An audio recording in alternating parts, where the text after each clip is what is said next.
In today's show, one NBA reporter thinks the Blazers are owed 3 very valuable picks by the Milwaukee Bucks. Just how valuable are those things? Welcome to Locked On Blazers. Let's get into it.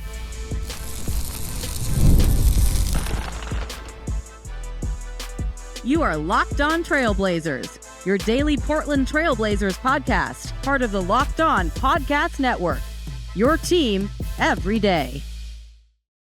What's up, world? It's your past first point guard and Trailblazers reporter, Mike Richmond. You are listening to another episode of Locked On Blazers, part of the Locked On Podcast Network, available wherever you get podcasts and also on YouTube. Thanks for making the show your first listen.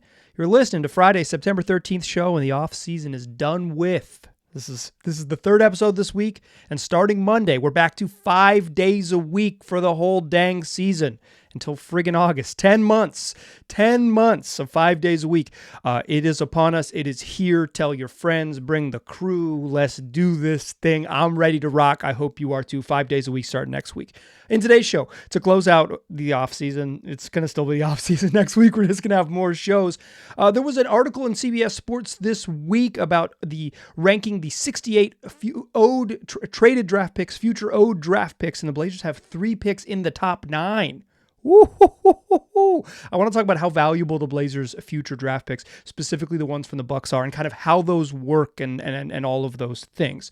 We will get into the value of the future picks. We'll answer the simple question: how valuable are those picks the Blazers are owed by the Milwaukee Bucks? And then to close the show, many listeners are concerned that the Blazers are going to win too many games. That's a weird place to be. It is a weird place to be, but I want to talk about what that would look like. Not raining on anyone's parade. I want to talk about what it would look like if those listeners' worst fears come true. It is strange to be starting a season where the most pragmatic fans of the team want them to lose. It is weird. I guess this is a thing that we will deal with over the next 6 months or so, the pragmatism of losses, but we'll talk about that a little bit in the third segment. Let's start with these future picks. Link to the episode description for this very episode is a story by Sam Quinn of CBS Sports. Sam Quinn, a longtime NBA writer, and I think blogger has negative connotations, but I think Sam is a writer and blogger for CBS Sports, been writing about the NBA for a long time. Sam does great work, and I guess this is a recurring feature that Sam does. I wasn't familiar with it till this year, but looking into this is something that Sam has done in the past. We're ranking all of the traded draft picks, so draft picks that have been traded to a team and the future picks that are out there. So not everyone's picks that they own, but picks that have been traded to other teams. That are the top 68 traded picks into the future. And the Blazers, there's a list of all 68, breaking them down, their value, all of those things. The Blazers have 3 in the top 9. 3 in the top 9. They have Milwaukee's 2028 swap, the outright pick from the Milwaukee Bucks, and the swap in 2030 with the Milwaukee Bucks. Before we get into Quinn's logic and all of this, let's kind of talk about how this works and what it means for the Portland Trailblazers. Because I think Quinn's logic is worth parsing, and I think it's worth considering, because I think there's some sort of ways that I think the value can shift in either direction a little bit. But let's talk about how the Blazers got here. So these picks are part of the Damian Lillard trade. When the Blazers traded Damian Lillard to Milwaukee and received Drew Holiday before flipping Drew Holiday, they received the 2028 first round pick, the rights to swap a 2028 first round pick, Milwaukee's 2029 pick outright unprotected, and the rights to swap picks with first round picks with Milwaukee in 2030. How this works is that the Blazers will have to have their own selections in order to exercise these swaps. And why I phrase it like that is because the Blazers also owe a pick to the Chicago Bulls thanks to the incredible hubris of the Larry Nance trade way back when. At the time, I understand why there was a great deal of hubris. The Blazers were a playoff team that were trading for Larry Nance for Derrick Jones Jr., who hadn't been particularly productive. Larry Nance seemed to answer a lot of questions. The price was Derrick Jones Jr. and a first-round pick that seemed like almost guaranteed to convey the following season, and then the wheels came off. But the hubris part wasn't the trade itself. I think the trade itself was very reasonable value at the time. In fact, widely lauded by smart folks across the league. This is good value. DJJ in a first for Larry Nance has some value. The hubris was no protections. The Portland Trail Blazers owe the Chicago Bulls a lottery-protected pick from the moment that trade happened in 2021 through 2028. It doesn't just expire after a few years and become seconds. It doesn't expire after a few years and just turn to dust. It runs to 2028 and then it'll become future seconds. 2028, 7 seasons of lottery protections, because at the time, Neil Olshey couldn't believe that a roster that talented would miss the playoffs. And he was probably right, but Damian Lillard got hurt. Like, it was a safe bet. He was obviously wrong, but it was a safe bet. Like, Damian Lillard got hurt and then the whole thing blew up, and then Neil got fired, and Chauncey Billups could never get that team to be competitive, and it just... Joe Cronin took over and tore the thing down, slowly but surely over the next 2 seasons. But they still owe this pick to the Bulls, which means if the Blazers make the playoffs in any of the next few coming seasons, they will convey that pick to the Bulls. They will not, that pick will be given back to Chicago. Some fans think the Blazers should clear up that thing, the debt to the Bulls. I do not think that at all. I think there is no incentive whatsoever to clean up that debt right now. The Blazers are bad. They're going to be a lottery team this year. They are probably going to be a lottery team the following season. So that's 2025 and 2026. If they're good in 2027, maybe if they want to be competitive, if that's the time to go for it, then you maybe think about cleaning up that debt so then you can trade future picks. But if not, it starts to get a lot simpler. You get closer to your own picks that you own in 2030 and 2031. There's just for me right now, for the Portland Trail Blazers, there's no incentive to do that. But the pick owed to Chicago matters for this future swap that Sam Quinn has ranked as the 9th most valuable traded pick out there in the market. Number 9 is in 2028 to Milwaukee. So why I kind of mention all this and how it works is the Blazers have to have their own pick. So if they make the playoffs, I think it's pretty safe bet they won't make the playoffs this year. So we can erase 2025. The Portland will have control of their own pick in 2025. Hopefully they'll be drafting the big gentleman from Maine who's playing basketball in Durham this fall. After they capture it, it's hard to know if they'll be a playoff team in 2026. I think it's a safe bet that if they're a team that finishes with the worst record in 2025, they're unlikely to jump into the playoffs, but it's hard to know. So let's give that maybe a 25% chance they make the playoffs in 2026. I'd probably put lower than that, but let's put it at 25%. If they make the playoffs in 2026, they'll owe the Bulls the pick. They'll have their outright picks into the future. It won't matter. But if they get to 2027, I think that's when you start to think this team should be at least competitive for a playoff team heading into the 2027 playoffs. How many times can you be in the lottery and not have actually built something of use? I would assume that if the Blazers are a non-competitive team in 2027, there'll be new people making decisions in the front office. It's hard to know. So the Blazers if the Blazers make the playoffs in either 2027 or 2028, which I think are the 2 most realistic years into the future when they would make the playoffs, then they would owe that pick to the Bulls. If they make it in 2027, the Blazers will have their pick in 2028 and have the right to swap with the Bucks. If the Blazers give that pick to the Bulls, if they're a playoff team in 2028, they cannot exercise the swap. I clarified this with a member of the Trailblazers organization. If the Blazers have their own pick, if they miss the playoffs and they have their lottery pick in 2028, they can swap that with Milwaukee in 2028, depending on if they want to or not. They will have right to exercise it if they have their own pick in 2028. So what we're really talking about is, do the Blazers make the playoffs in 2026, 2027, or 2028, which would, if they make it in 26 or 27, they can exercise the swap. If they make it in 2028, they can't exercise the swap. So this 9th overall pick that or 9th most valuable pick according to Sam Quinn's rankings for the Bucks, they wouldn't even have access to it. they would have owed it to the Bulls. If they settle that obligation prior to 2028, or they have their pick because they missed the playoffs, then they can exercise that swap. 2028 isn't far enough away that I think the Bucks are guaranteed to be bad. But I think the Bucks are in an interesting situation right now, and Quinn points that out. So before we talk about the sort of relative value of 2029 and how that's going to work with the future owed picks and the relative value of the 2030 swap with the Bucks, let's come back and do that in the second segment, because I think those have relative value too. But we kind of got to set the stage, because one of the key parts about these being some of the most valuable picks available on the market, which they certainly could be, you have to have access to them. And I think the 2028 one is, we'll see if the Blazers have access to them, whether or not that's going to be available. But let's talk about 2029. Let's talk about 2030 in the second segment. Join me there, won't ya? First, though, I want to tell you that today's show is brought to you by FanDuel. It's America's #1 sports book. And right now, FanDuel's making it fun. They're making it fun for you to get in on the action.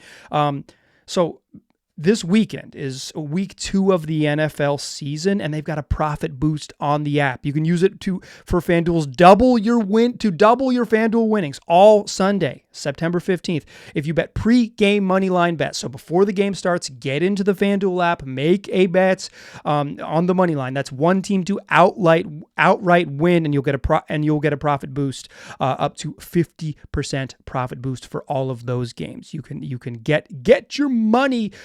Also right now, if you go make that bet, like if you go make a $5 bet, you can get NFL Sunday Ticket for free, a 3-week trial from YouTube and YouTube TV, courtesy of the good folks at FanDuel. So if you have a YouTube TV account, this would add to your account. If you're thinking about switching over, because the Blazers are going to be available and like viewable on YouTube TV, and a little bit messy maybe on some other networks, as we're seeing during the college football season, go get a YouTube TV account, make your $5 bet on FanDuel, and then you'll get a 3-week free trial on YouTube TV. All you need is a base plan. The YouTube TV base plan. You watch every regular season Sunday afternoon out-of-market game. You need a Google account and a current form of payment, and then you can cancel anytime. That's FanDuel.com, America's #1 sports book. All right. So we talked about the 2028 pick. That's a little bit dicey, right? Because the Blazers have to either make the playoffs in 26 or 27 to get that pick out of the way, or hope that first year that if they're gonna swap with the Bucks, that they miss the playoffs. And I think you kind of, after so many years of missing the playoffs, you kind of want them to make the playoffs. That swap doesn't become valuable if you can't exercise the swap. If you're giving that pick to Chicago, you can't swap it with the Bucks because you're giving it to someone else. But the #1 most valuable pick on Sam Quinn's chart, his article, his ranking of all 68 traded draft picks, is the 2029 unprotected pick from Milwaukee. And Quinn makes a compelling case. The Bucks are an older team. All of their top scorers are 29 and older. They're an extremely expensive team, pressing up against the second apron, which means that you can get second apron penalties, which drop your picks to the back half of the first round. And no team is going to probably willingly do that. I mean, maybe we'll see what happens with the second apron in the future. We don't really see, but it's very unlikely that a team would willingly say yeah, let's get the worst pick in the draft, because if you're a second apron team back-to-back seasons, you get the penalties that you can't trade these future picks, and you have frozen future picks down the line, and your pick gets dropped to the end of the first round. It's truly punitive. So the Bucks might have to make some tough decisions to just straight up cut salary into the future. They're a team, and I think this is going to affect smaller market teams that can't attract players in free, can't become real free agent players and can't get players to take a haircut, right? This might be a problem of the new CBA. The Bucks are a team that's up against it. Not to say they aren't good right now, but I think it's fairly reasonable to say that they're not in the true inner circle of contenders, although I do think they are talented enough on their own to win a title. Certainly they would need some luck, and because they're not super deep, but you have Giannis Antetokounmpo, you have Damian Lillard. I believe you could win a championship with that pairing if things break your way. They're in the if they're not in the inner circle of contenders, they're in that next tier of totally teams that could win the title if it works out for them. But that's this season. Moving into the future, it's not that easy. And Quinn's argument is that the summer of 2026 is the sort of pivot point, because Giannis Antetokounmpo will be coming up on a contract decision with and perhaps he'll say like, this team isn't good enough. They haven't been good enough the last 2 years. We're old. We've traded all our draft picks for, in the initial acquisition of Drew Holiday and then later the acquisition of Damian Lillard. They basically have like a really expensive roster and no future first to either draft youngsters or more importantly, like make trades. Obviously, they could trade these picks or use or make these picks in 2029 and 2030 or 2028 and 2030 because they're swaps. They'll have access to those picks, but because they're owed, they're not as valuable trade pieces into the future necessarily. So I think 2029, that unprotected pick has some real value for the Bucks, because I do think, and this is one of the sort of the plain logic for choosing Milwaukee's package over Miami's, beyond the sort of like getting Drew Holiday back, who was like a really good player, and Miami wasn't offering anything close to that. Again, like maybe the back half of the Drew Holiday deal wasn't great, but like the initial price for Dame was certainly a better package. If you look at it in the aggregate, it's a little bit different. But like one of the arguments for making the deal with Milwaukee versus Miami that I made here on the show was like pretty cleaner bet that Milwaukee will be bad into the future than Miami, a team that has rarely been down for long. The Bucks have been a very successful franchise if you just look at their history, a very successful franchise, but they haven't been like the sort of top tier that Miami has. And the Bucks are just sort of, they're on this precipice. Expensive roster, older roster, no future picks. Things could change for them, and the 2026 could be this pivot point. If the pivot point is trading Giannis Antetokounmpo, more on this in a moment, that kind of resets things. But unprotected in 2029, if 2026 is a pivot point, or if this like that could be a really juicy pick. The trick here is that the Blazers have 3 picks in 2029, their own, Boston's, and the one they owe to the Milwaukee Bucks. And they have traded the middle of those picks, the second least favorable, to the Washington Wizards as part of the Denny Avdia trade. So if the Bucks really bottom out and they're like a top 5-ish pick, then the Blazers will send either their own pick or Boston's. But if the Bucks remain competitive because Giannis Antetokounmpo chooses to stay in 2026, it will be a little bit different. The Blazers have that pick regardless, right? They owe that one outright. That's not a swap, but I am of the belief that Giannis Antetokounmpo on the roster in 2029, he's going to get old, and it'll be interesting to see how Giannis ages because of his skill set, his very reliance on being such an amazing athlete. And 2029 is a long way away to project how someone will be an athlete into their 30s.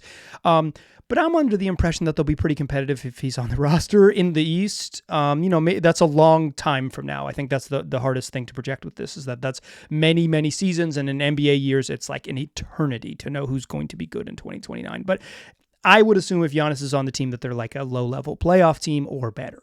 But I think that 2029 pick has a lot of value. The 2030 swap is a little bit trickier because of the aforementioned Bucks pivot points. Join me in a mild hypothetical here.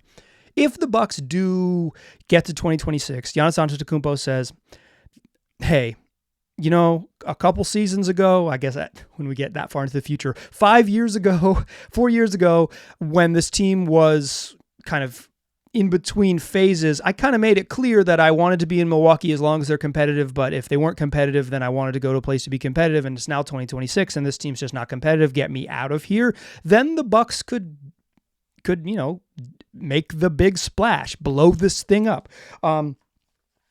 As Quinn writes, the Bucks are on implosion watch. And if it does implode and you trade Giannis Antetokounmpo, you're probably going to get future draft picks and like some young players.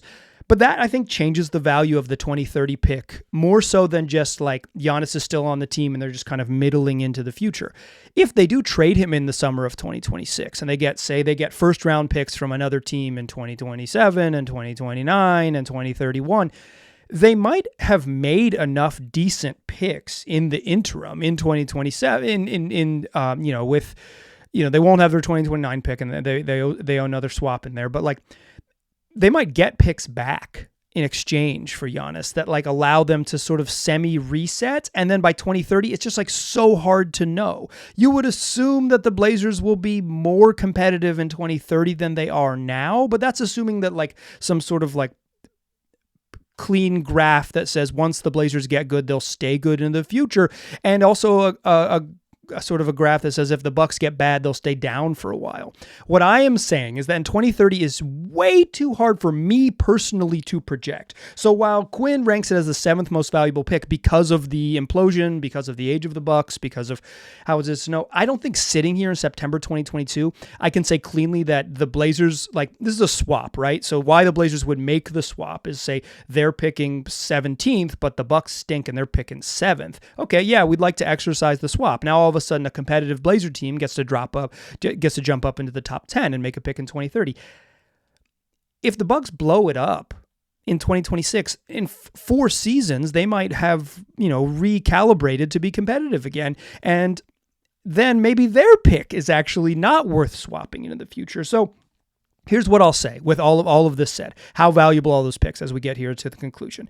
2028 has potential to be valuable, certainly, but the Blazers have to kind of get their end of the bargain taken care of, which means they either have to make the playoffs in 2026 or 2027, or they have to miss the playoffs in 2028 in a down year. And it's like, is missing the playoffs worth the swap? We shall see. 2029 outright seems just like a good pick to have. That's a good pick to have because you don't have to juice anything. You don't have to take care of anything. You just owe that pick.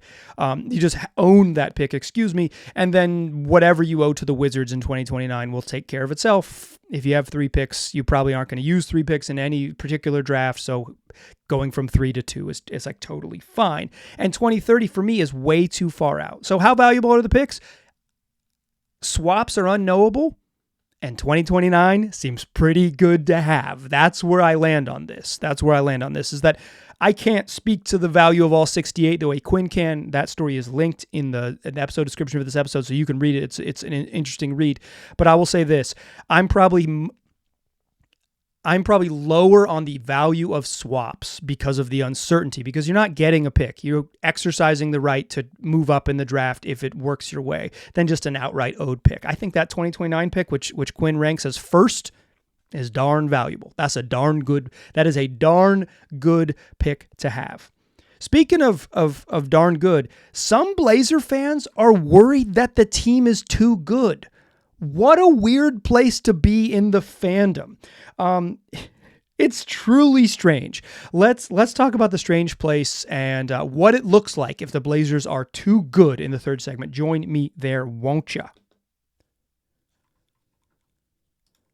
First, though, I want to tell you that today's episode is sponsored by BetterHelp. Look, therapy can be incredibly valuable. No matter what you're going through, talking to a therapist can have immense benefits. Whether you're dealing with an acute traumatic event, like a major trauma in your life, or you are just trying to work through the challenges of the day-to-day, you can develop the tools to get back to a place you want to be, or work towards a place you want to go, or any number of things. Talking to a neutral third party can be immensely valuable no matter what you're dealing with. And look, we are all dealing with something. If you're thinking about starting therapy, why not give BetterHelp a try? It's entirely online. It's designed to be convenient, flexible, and suited to your schedule. All you got to do is fill out a brief questionnaire. You're going to get matched with a licensed therapist, and then you can switch therapists anytime for no additional charge. Rediscover your curiosity with BetterHelp. Visit BetterHelp.com/LockedOnNBA today to get 10% off your first month. That's BetterHelp, HELP.com/LockedOnNBA. Still a pass first point guard. I'm still Mike Richmond, and you are still listening to Locked On Blazers. So I have gotten a version of this email probably 15 times, certainly double digits. And basically what it amounts to, and so many of you have sent this, I'm not going to shout out the whole list, but I see you and I've responded to darn near all of you about this. What if the Blazers win too many games? And it comes with this caveat, right? That it's like, boy, is this a weird thing to worry about. And it is. It is a strange, pragmatic thing to worry that your team's going to win too many games. I personally don't care for it. I think tanking is a scourge, but it is like the pragmatic approach, right? It is probably like objectively the correct move, albeit an extremely whack one, an extremely whack one. So it's like, I get it. I get it that you look at this team and the fan in you, the optimist in you says like, hey, look, he's pretty good and he's pretty good and, he's getting better and he's getting better. And, you look at the last 25 games, you look at after the All-Star break, and you can talk yourself into this team being like, quote unquote, better than they think, right? You could talk yourself into being this team. Maybe I think it's fairly simple this time of year for almost any fan base in the league to say like, I actually think this team is good. Or like, a better way to explain this is like, fandom often leads to delusion, and it's just like the quality of your team just changes where the delusion lies. So if you're a playoff team, the delusion is like, we can win the championship. If you're like a play-in team, it's like delusion is we could get home court advantage. If you're a team like the Blazers, it's likely in the bottom of bottom 5 teams in the league. It's like, shoot, we might be a playoff team, baby. Like, I don't even think it's pretty easy to see this team be a play-in team. And I personally don't think that. I don't think this is going to be a problem. I don't think this is going to be an issue. But instead of like raining on your parade, the games are going to come. If I feel like raining, boy, I will just little black rain cloud like Winnie the Pooh and rain as much as I feel like I need to rain. I'm going to do a lot of these. I'll have an opportunity to state my opinion. I'm not a big I told you so guy, but I don't even want to venture into I'm going to tell you so territory. What I want to do is a slightly different thing here. Is say like, so many people say like, what if they win too many games? I want to just roll this out there. What does that look like? What does it look like if the Blazers are too good? I'll say this.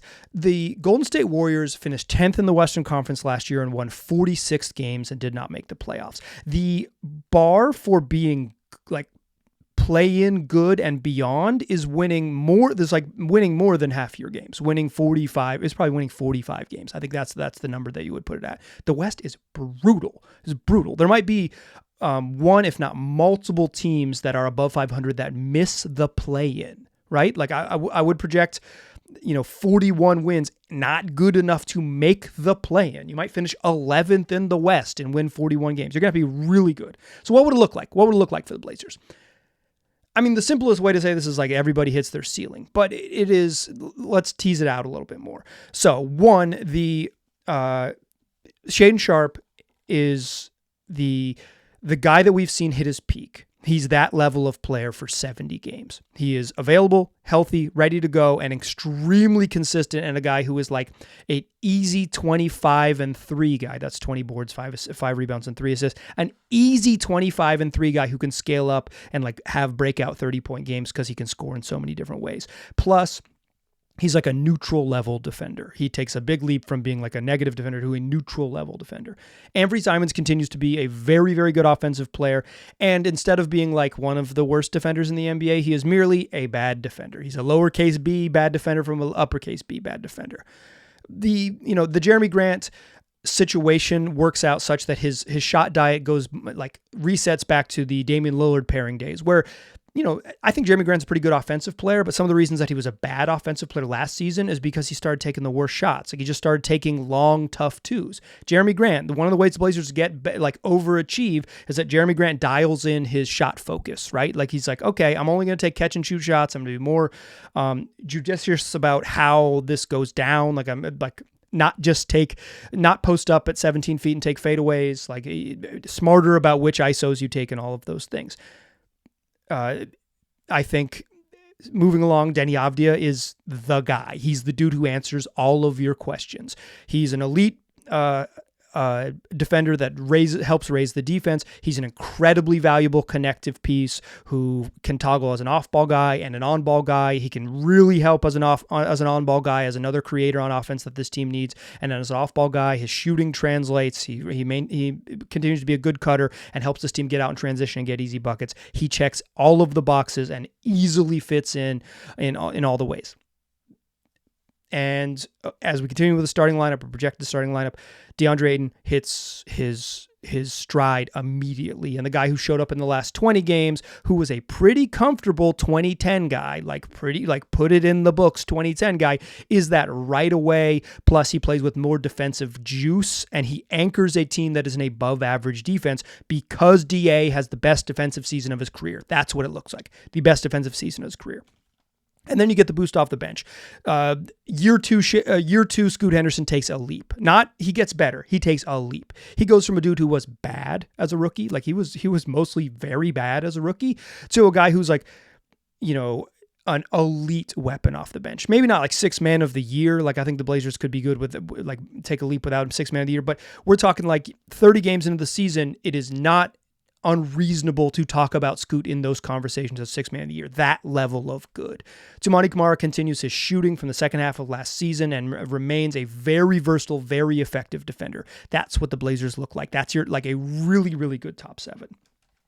And then you get, most teams are going to play 9. Chauncey Billups playing 9. So those are your top 7. Everybody takes it a leap, and they take a leap in special ways. And now all of a sudden, with the anchor of DeAndre Ayton playing the best defense of his career, the value of Deni Avdija and Toumani Camara, the negative defenders, Scoot, Shaedon, and Anthony Simons, they all get up to like lowercase b, slightly below average defenders. You're rolling out like a league average defense and a league average offense, and then you get the jumps from the unexpecteds, right? Chris Murray discovers his jump shot. Jabari Walker figures out how he can score in the half court, and Donovan Clingan in year 1 is a force on defense. So that way you're having DeAndre Ayton play the best defensive season of his entire NBA career in his 7th NBA season. And then when he goes to the bench, you get 15 minutes of elite defense from Donovan Clingan. And then in the moments that you have Rob Williams, whether his availability, be it, trade or health, he is back to the 2022 Rob Williams that was like, oh, are you the best defensive player in the NBA? Like that level of talent, Rob Williams. That's how they overachieve. That's what it looks like. Those are the specifics of it. I think the Blazers to like win too many games, to me, it's not just like one guy pops. It's 4, 5 dudes take massive steps forward. So what would it look like? So I think there's folks out there who are worried, I think the Blazers are going to win too many games.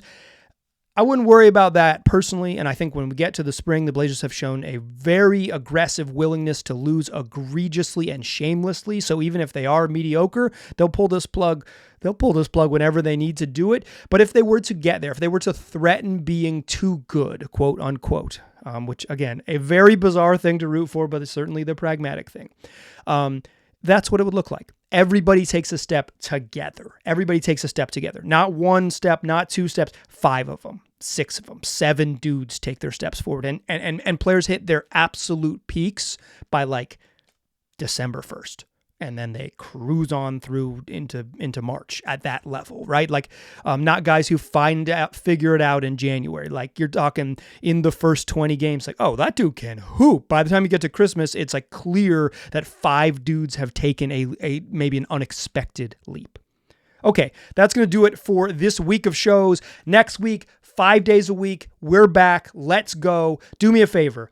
We are in the middle of September. You've been listening to this show during the doldrums of the off season. Hopefully you've been enjoying it. I'm just going to guess that if you're this deep in the show, you have been enjoying it. I appreciate you. I'm really happy to have you with me. When we get back next week, do me a favor by starting off the week by telling your friends about this show. There's a lot of things you can do to promote the show. You can like, you can subscribe, you can leave a 5-star review. Like, I love that. That's great. Go do that if you want to. But I think the best way to grow this show is organically. If you are a Blazer fan and you have friends in your life who are Blazer fans, tell them about Locked On Blazers. Tell them they can get it wherever they get podcasts and also on YouTube, and it's free on all the platforms, always. And then come back for 5 days a week starting next week. I appreciate you listening. I'll talk to you soon.